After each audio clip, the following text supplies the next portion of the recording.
কুতকুতি করে নবীজিকে মারব।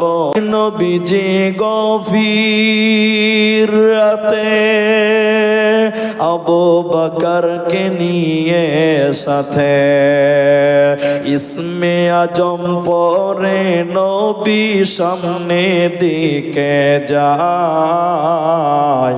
আলীকে শুইয়ে দিলেন নিজের বিছানায়।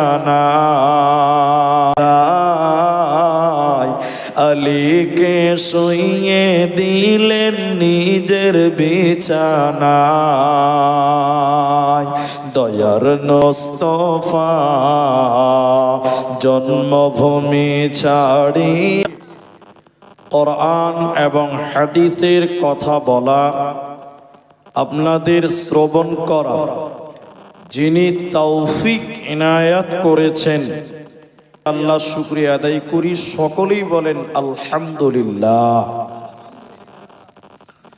দরুদ ও সালাম বর্ষণ দিবেন, গুরুত্ব দেবেন, ভাই আপনার